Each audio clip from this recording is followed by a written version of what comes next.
Assalamu alaikum. Peace be upon the master of martyrs and peace be upon you adores. Welcome to Shia Waves. I'm your anchor Ali Jassim, here to present and replenish your minds with the latest Shia world news. And now with the headlines. Cultural and religious sessions held in the office of the Grand Ayatollah Shirazi in Kabul.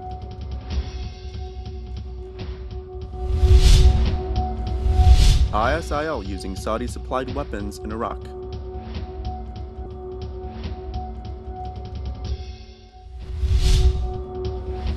Armenia rejects request to reopen 250-year-old mosque.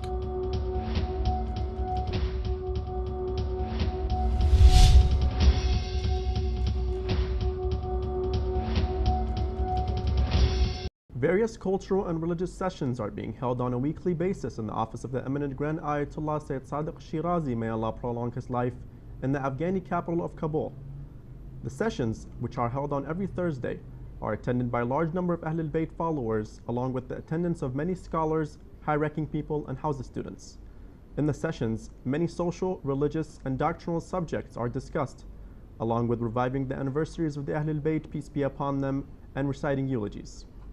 Shiite Rights Watch organization expresses deep concerns over the critical situation that Shiite minority in Sudan is experiencing, especially after being noticeably targeted financially and morally during the past few days.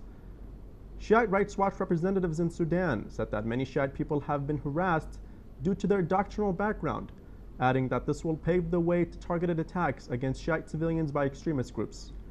They pointed out that a Shiite civilian was severely beaten in one of the mosques in the capital, Khartoum, for sectarian reasons, which spread fear and panic amongst the Shiite minority in the African country. A new report says that the ISIL Takfiri militants who are wreaking chaos in Iraq and Syria are using weapons supplied to them through Saudi channels.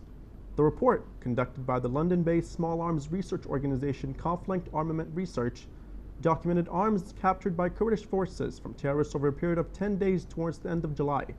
The report also found that anti-tank missiles used by militants against the Syrian regime were identical to the M79 rockets transferred by Saudi Arabia to ISIL terrorists in Syria.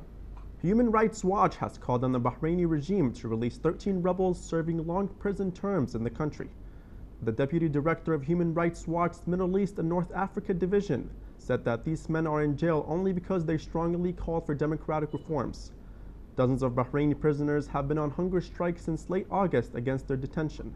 The international rights group has asked other countries to increase pressure against Manama to free the anti-government activists. Saudi education directorates withdrew a primary school syllabus book of Islamic teachings after being distributed on Saudi global schools inside the country and abroad. This comes after receiving criticism over a printed picture for a Shiite sheikh on the cover page.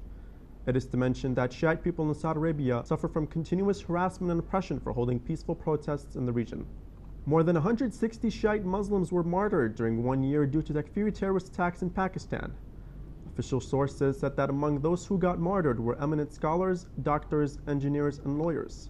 Political and human rights activists urged the civil society and political parties to come forward and chalk out a joint course of action to ensure that Takfiri terrorists are removed altogether.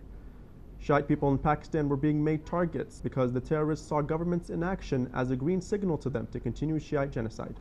Armenia has rejected a request to open up a mosque for the performance of Friday prayers. The request of reopening Goy Mosque was turned down by the Armenian authorities, despite lobbying attempts made through some embassies. Muslim groups plan to renew the request.